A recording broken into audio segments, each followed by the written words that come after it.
jawabannya adalah kalau kita melihat satu kemungkaran, rubahlah dengan tanganmu. Kalau ndak bisa, rubah dengan lisanmu. Kalau ndak bisa, rubah dengan hatimu. Minimal hatimu menolak bahwa itu perbuatan yang buruk. Kalau bisa dengan tangan, maksudnya apa? Menghindar, pergi. Kita bilang nggak bisa juga lisan, bilang nggak boleh. Nggak bisa juga, ini mah udah akut, emang geng kita mah emang geng gitu, susah gitu.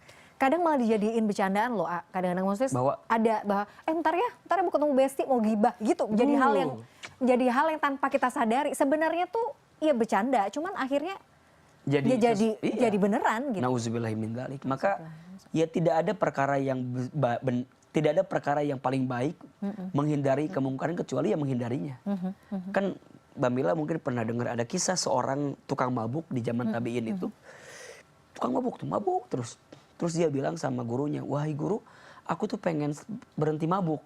Kata gurunya, "Ya sudah, berhenti mabuk karena mabuk tuh begini disebutin gitu keharamannya." Nah, singkat cerita beberapa bulan ke depan datangnya ke gurunya, "Guru, aku sudah berusaha nggak mau mabuk. Aku udah tahu dampak buruk mabuk, tapi aku nggak bisa, guru. Aku tuh mabuk lagi. Gara-gara sebotol minuman kan, ada lagunya tuh. Mabuk lagi. Terus gimana?" Kata gurunya, "Pergi dari lingkungan itu. Karena yang membuatmu mabuk bukan semata-mata kamu pengen mabuk, tapi karena lingkunganmu yang ngajak kamu untuk mabuk." Sama. Tala'al badru alaina. Hati-hati dalam berkata-kata. Dan ini juga yang Nabi sampaikan. Salamatul insan fi hifdil lisan. Selamatnya manusia itu tergantung lisannya. Nah, salah satu dosa lisan yang harus kita hindari karena masuk kategori dosa besar adalah menggibah atau menggosip dan memfitnah. Gibah, fitnah.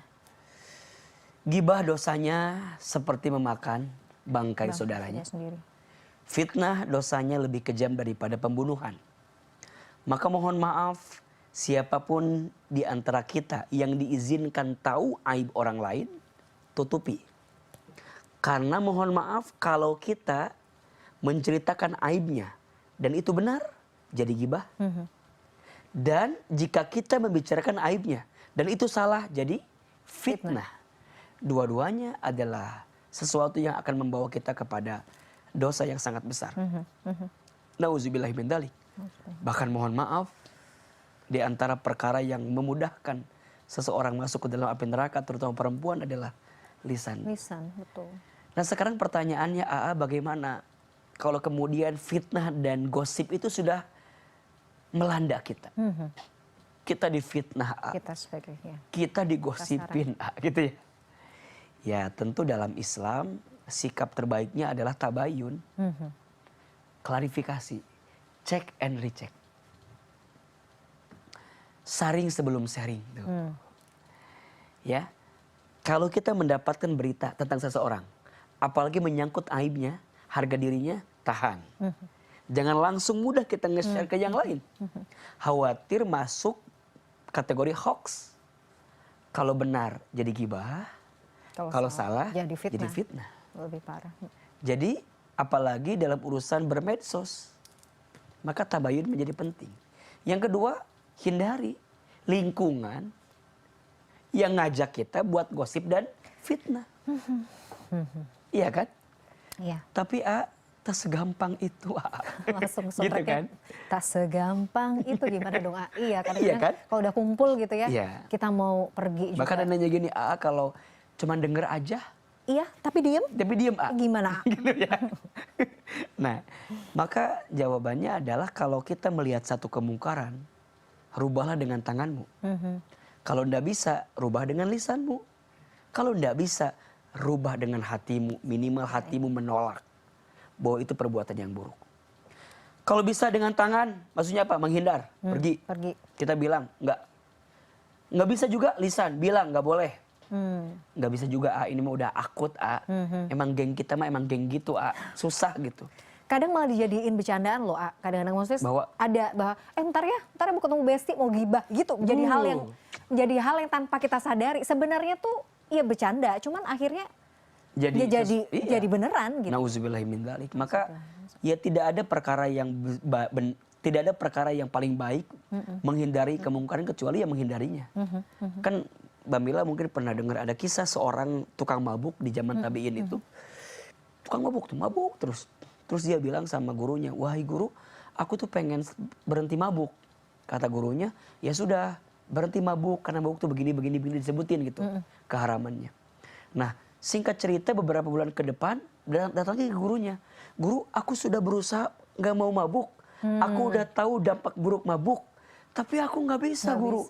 Aku tuh mabuk lagi. Gara-gara sebotol minuman kan, ada lagunya tuh. Mabuk lagi. Terus gimana?" Kata gurunya, "Pergi dari lingkungan itu.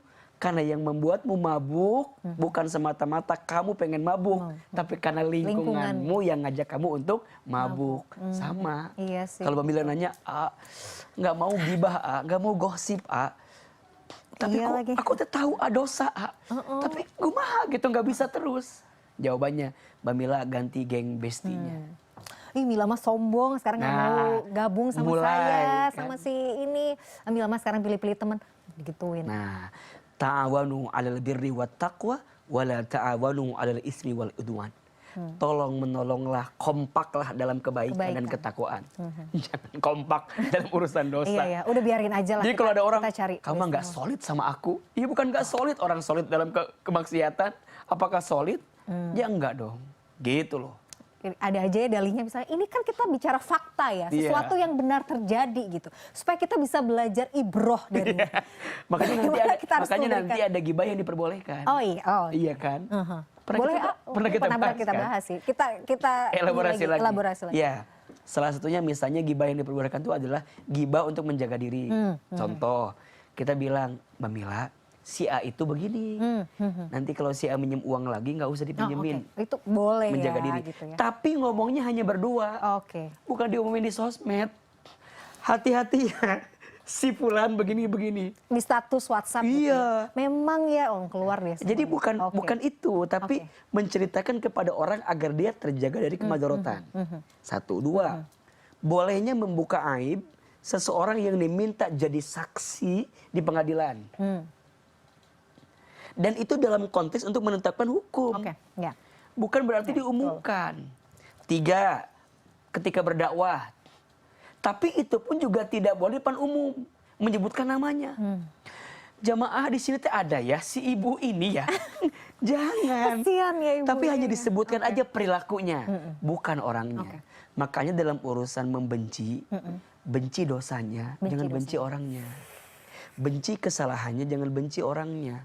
Karena mohon izin, menasehati seseorang di depan banyak orang itu bukan menasehatinya, tapi engkau sedang menjatuhkan harga dirinya. Yang membuat gibah haram itu apa? Karena menjatuhkan harga diri seseorang. Oke, siap. Jadi kalau kita ditampakkan seseorang yang mungkin dengan izin Allah harus ketahuan aibnya, salahnya, istighfar. Maksudnya jangan sampai kita tuh masuk jadi golongan orang yang berbuat salah. Yang jelas tampak itu. 2, kalau kita mau menasehati, tentu nasihati dengan bijak. Komen di sosial media apakah akan nyampe kepada orang yang baca? Apakah akan nyampe kepada orang yang ditampakkan aibnya? Enggak kan? Hanya paling nampaknya kita aja yang komen di situ. Dan seolah-olah jadi orang yang ikut-ikutan komen gitu. Jadi menurut saya sih ya tidak harus kemudian ya komen-komenan yang negatif lah. Yang mencela, menambah celaan. Pernah saya bilang kan jangan mencela kepada perbuatan yang tercela. Terus yang ketiga, ya kalau kita bisa ingetin orang tersebut, ya ingetin. Dengan cara yang bisa kita hadirkan. Nah, adapun yang pejabat tadi yang ketahuan itu, ya mulai introspeksi diri. Ya apa gitu persoalannya sampai kemudian kita berbuat sesuatu yang buruk tadi. Apalagi kita sebagai seorang pejabat publik yang diamanahi amanah yang besar oleh rakyat. Menjadi wakil rakyat, menjadi pelayan kan rakyat kan. Ya tentu pejabat publik harus jadi teladan yang baik bagi rakyatnya. Harusnya menjadi apa ya? Ya introspeksi diri ya sebenarnya ya. Ya role model lah. Misalnya kalau kita bicara bahwa misalnya setiap pejabat harus sederhana hidupnya. Ya berarti kita pun juga harus menunjukkan agar masyarakat juga bisa meneladani apa yang dihadirkan oleh pejabatnya. Kita bisa melihat bagaimana kisah seorang Khalifah Umar bin Abdul Aziz yang luar biasa mengajarkan teladan yang baik kepada masyarakatnya. Satu kali anaknya Umar bin Abdul Aziz itu datang ke kantor, Wabila. Ketika masuk ke dalam kantor, anaknya kaget karena putranya kaget karena Umar tiba-tiba matiin lampu. Terus kata putranya, "Wahai ayah, kenapa engkau mematikan lampu?" Kata Khalifah Umar bin Abdul Aziz, "Justru aku mau nanya dulu sama kamu kan. Kamu kesini mau ngomongin apa? Kalau ngomongin urusan keluarga saya matiin. Karena ini lampu." Harus belajar ya, kan ini mencari lampu pemimpin yang seperti itu. diperuntukkan untuk aku melayani rakyatku, masyarakatku. Kalau urusannya urusan umum, maka aku nyalakan. Artinya sebegitunya gitu. Ya. Agar tidak ada campur aduk antara urusan pribadi dengan urusan publik, mana yang harus didahulukan. Ini kan jadi cerminan gitu loh. Bahwa jadi pejabat pun harus berhati-hati agar tidak menjadi konsumsi bagi masyarakatnya yang pada akhirnya nambah dosa. Ngegibah juga kita ikut-ikutan. Ngegosip juga. Betul. Ya kita nggak bisa nyalahin rakyatnya juga. Boleh jadi ini dipancing karena ada perilaku yang dilihat daripada pejabat publik. Nah ini menjadi introspeksi bersama bersama gitu. Terus misalnya kita komen nih, ya Allah semoga dijauhkan keluarga, keturunan dari hal-hal yang seperti ini. Ya boleh dong ya. Boleh, gitu. boleh. Oke. Ya tapi pertanyaannya apakah kenapa harus di kolom komentar itu? Gitu ya. Oke. Ya kalau mau doa ya ke Allah aja setelah sholat misalnya. Kenapa harus semoga kita rasanya beda. Siapa tahu itu bisa mengungkapkan secara langsung di kolom komentar.